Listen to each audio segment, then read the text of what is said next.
Hi, I'm Dave, and welcome to Kids in Character. I'm going to spend a little time talking to you today about a topic that I'm very passionate about, and in fact it's the core of why we have filmed this entire program. It's the question of why teach values to our kids. I mean, what does it really give them? Is it that important? And it's something that I feel is absolutely critical for your child. A question that I've asked in the past to friends of mine is, if you were gone tomorrow, what values and skills would you want your kids to have learned so that they could face life on their own? And in fact, that's the question that we asked many parents, and the answers that they gave form the values and skills that are represented in our program. We call these the Kids in Character 10 Key Values and 10 Key Skills. Now, every parent that we talked to had one or two values that they were particularly passionate about, and that's typically because it was pulled from a life experience, some difficult time or difficult decision in their life where they had to make a critical choice. And those critical choices were made based on their own values, what they had been taught as kids. And as parents, it's important for us to remember our kids are going to be making critical decisions too, and they will make those decisions based on their own values, their own view of the world.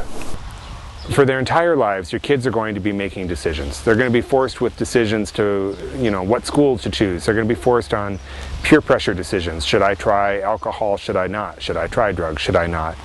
What types of friends they will choose, the activities that they will choose in their life. Essentially, the questions that they're answering are, what type of a person will they become?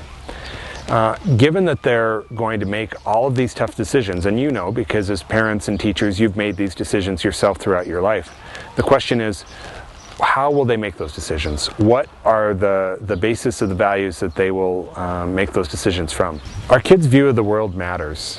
The way that they see the world is framed on what their life experience has been. And this is, again, what some people call character. It's the set of values that they apply against any decision. There's a lot of terms for this. Sometimes it's called their paradigm.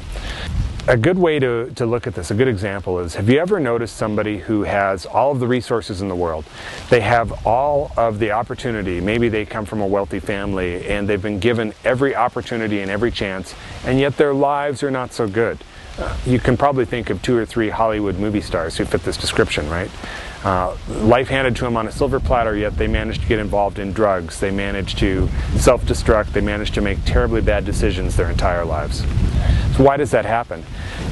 At the same time, you may know somebody who came from very humble beginnings, somebody who didn't have all the opportunities, who had to fight and claw their way into school, who had to work very hard just to survive, and yet they turned their life into something extremely meaningful or successful or productive. So why, when one person has so many resources provided to them and another has such humble beginnings, why can there be such different results? So that worldview is really what matters. It's not the opportunity that's presented to them. It's their view that influences the decision they make and then the end results that they're going to get. So how do you influence that worldview? How do you change your child's paradigm? And that's what Kids in Character really is about. Simply put, Kids in Character teaches positive values to help our kids form a positive worldview. It gives them a moral compass they can use to weigh the difference between right and wrong. And it provides a framework they can use for making the tough decisions they will face throughout their life. This isn't a new concept. This is something that's been around for quite a while. In 7 Habits, if you've read the book, which I think is a fabulous book, and I recommend to everybody, The 7 Habits of Highly Effective People by Covey, he refers to this as the see-do-get model. If you have listened or read listened to any of Tony Robbins' tapes or watched any of his videos, Tony Robbins talks about neuro-linguistic programming and how our need to avoid pain and seek pleasure motivates the decisions we make and therefore the results we get. If you're familiar with modern psychology at all, you may be familiar with the LS-ABC model, where A is the activating event, B is your belief system, and C is the consequent emotion that results from that. So how does this work? Well, what we're really talking about is having an activating event, some event or some decision that a person or a child has to make.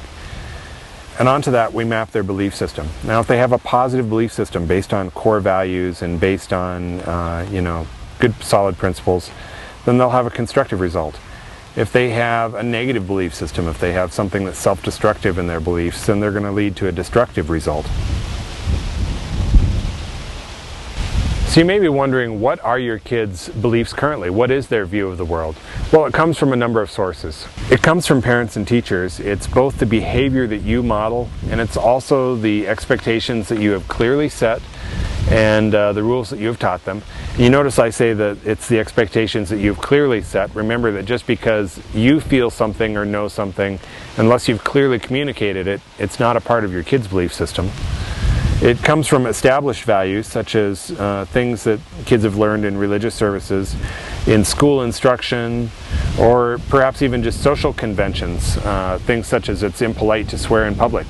Although more and more we're seeing that that value seems to be disintegrating. If you've noticed, like I have, that there's profanity everywhere we go. It's also past experience. What's happened to your child in the past when they tried something? If they were honest, did they get a reward? If they were dishonest, was there a painful consequence? So that past experience plays into their view of the world. And it's also outside influence. It's television and movies, and it's advertising, it's friends, it's all of the outside sources that are helping them map and shape their view of the world. So to stack this up, I want to just show you a little statistic, give you some perspective on how much influence you're having. And these numbers are a little frightening. The average family, parents and kids, spend about 6 hours a week together. Now that's not quality time, that's just 6 hours total time that they're spending together. Some estimates have quality time, quality meaningful conversation time, as low as 3.5 minutes per week. Whereas religious services, about an hour per week. Time that they spend in school, about 23 hours per week. Time that they spend watching television, about 30 hours per week. And time that they're exposed to media in general. And this is movies, this is music, this is video games, computer time, about 75 hours per week. So what does all this mean? Well, it means that we're at a disadvantage in the amount of time that we can spend with our kids. If we're getting on average 5 hours a week compared to 75 hours of time that they spend with media, well, it's a lot easier to see how that media is going to be presenting way more bits of information about what their worldview should be than what we're giving them. It means that because we're at a disadvantage, the time we spend with them has to be productive, it has to be focused, and we have to have a plan. Now, there's an interesting survey in USA Today a few years ago, and in that survey, parents said that they feel that they are failing to teach values at the level that they would like to their kids. They feel that it's a crisis. The same survey showed that 90% of parents feel that television in general is getting worse and worse every year. So it's the same pattern, right? We're struggling to teach values, and the influence that our kids are getting from all the media is getting worse and worse. I'm going to share some numbers with you, and these aren't meant to scare you or just be something to completely freak you out, but rather to give us more perspective on the challenges that we're facing, why our time and our plan has to be so focused with our kids. So 66, that's the percentage of Americans who regularly watch television during their dinner hour. 3.5, that's the number of minutes that parents spend on average in meaningful conversations with their kids each week. 3.5 minutes per week. 900, it's the number of hours that your kids will spend in school over the course of a year. 1,500, however, is the number of hours that they will spend watching television. 20,000 is the number of commercials that will be seen by the average child every year. 8,000. That's the number of murders that will be depicted on television that your kids will see by the time an average child finishes grade school. 200,000 is the number of violent acts that will be seen on TV by the time a child is 18 years old. And 15 billion. That's the amount of spending that the top 100 advertisers spend per year to reach us. So if you're a parent standing out there saying, I need to reach my kids and I need to teach them core positive values, well, you don't have $15 billion in resources to put towards it. You don't have the number of hours that your children will spend in front of the television. So what do we have? Well, your words and your actions, mostly the behavior that you model, are critically important to your kids. You have to set a good example, in other words. And also, it's important that you have a plan. If you're going to teach values to your kids, if you're going to make a difference, you have to know what you're trying to teach. You have to have a goal set in mind, and this is what Kids in Character provides. This is exactly what the program is set up to do. It's important to note that the values that are in the Kids in Character program are universal values. They don't have a religious slant. They're not based on any agenda that we have. They have no political or religious affiliation. They're simply core principles that were true 100 years ago, and they're going to be true 100 years from today. So that's what the program is made up of. Now you have a secret weapon in teaching these values, and that secret weapon is focused time with your kids. The time that you spend with your kids is something that will have more of an impact than any video game, than any movie, than any television program, or anything that any of their friends tell them. Focus time with a family is really a powerful tool, and that's what we're going to focus on in the Kids in Character program. Now this can all seem a little daunting, but here's the good news. A 2007 survey by the Associated Press and MTV asked kids, "What is the number one thing that makes you happy?" And the most commonly given answer was spending time with their families. So even though you may not believe it, parents, your kids do want to spend time with you. And the Kids in Character program is all about making that time and your adventures easier. We're going to show you how to take adventures with your kids, how to teach these values, and how to help them shape their view of the world so that they will make great decisions and have great lives. And there's an important point I want to make, and that is that while the Kids in Character program is a product that we produce for sale, the 10 key values and 10 key skills that we're talking about are available for free on our website, and we would like everybody to use them. If you never purchase our program, if you never spend a dime with us, that's just fine. I really mean that. It's more important to me that kids have the chance to be exposed to these ideas. We would think that would be a total success even if we never sell a single product. That said, we think that our product provides a lot of value in that it's going to make mapping out the system and having these conversations and learning how to do these adventures both entertaining for your family and something that's really going to save you a lot of time and help you structure this. But either way, like we say, the core thing here is that our kids matter, and we want you to use these 10 key values, 10 key skills. So feel free to visit us on the website www.kidsincharacter.com and take a look. So we've covered the idea of a belief system and how important it is to our kids. It shapes their worldview and it helps them decide what to do, right or wrong in any given situation. That's why those 10 key values and 10 key skills are so important. But there will be times in your kids' lives where they face a challenge that's bigger than they can make on their own, something that they need to seek advice for. So the question is, where are they going to get that advice?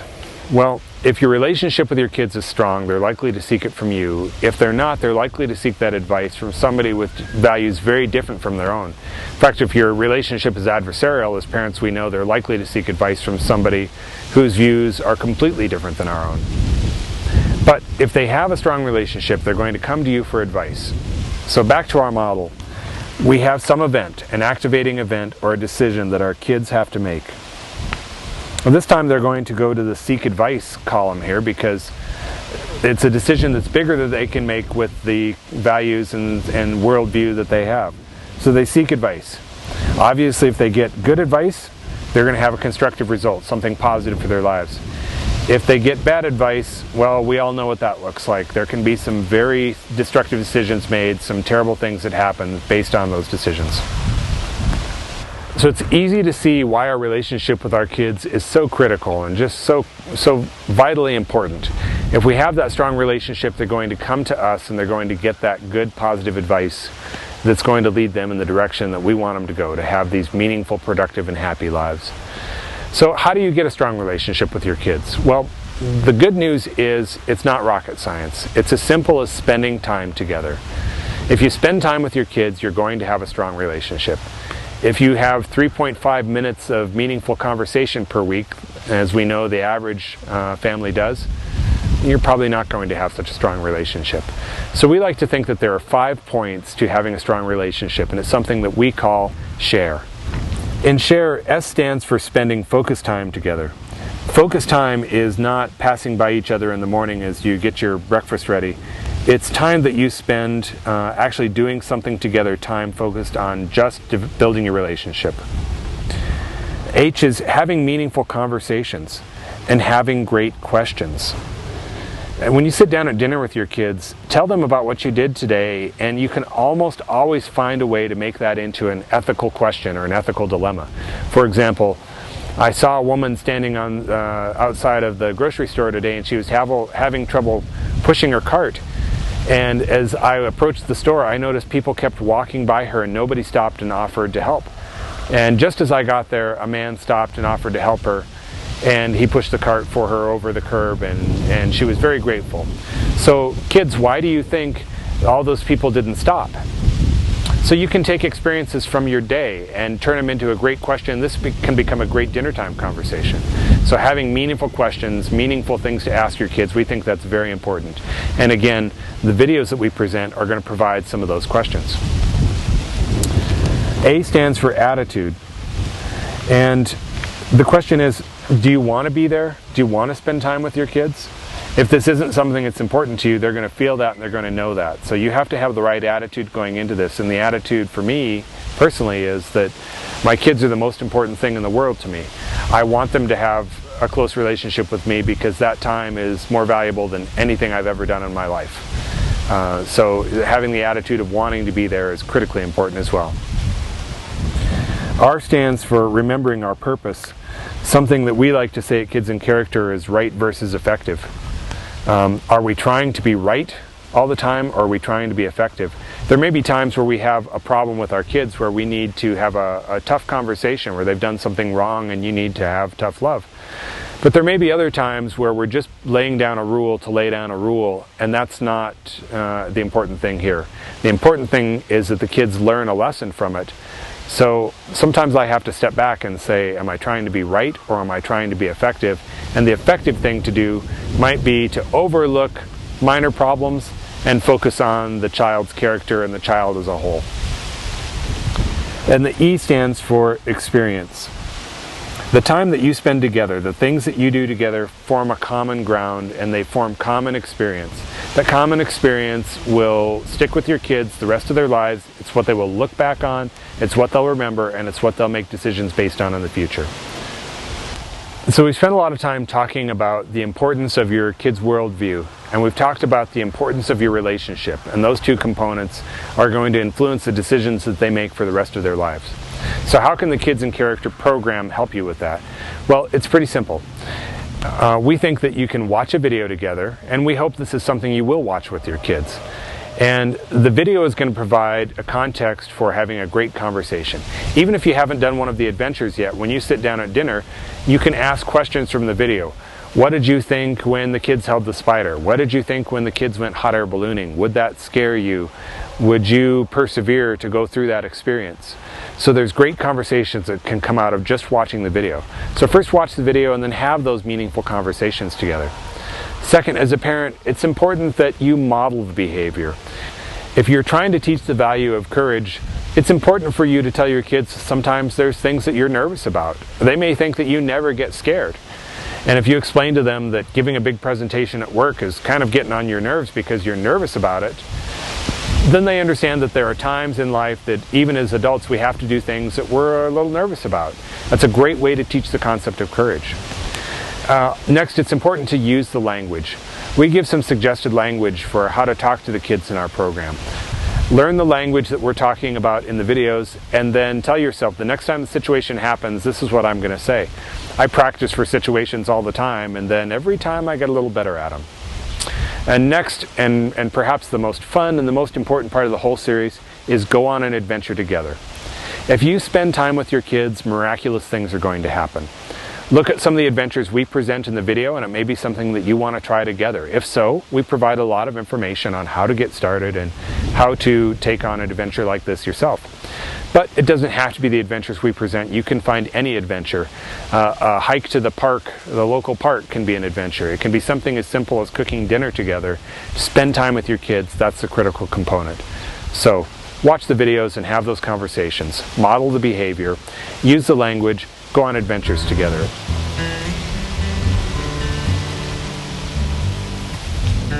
Now, all of us here at Kids in Character hope that you have some fabulous adventures together. We hope that you have some great quality time, and we hope that the materials and information that we're providing gives value and joy to your family. So best of luck on your adventures, and thanks for joining us.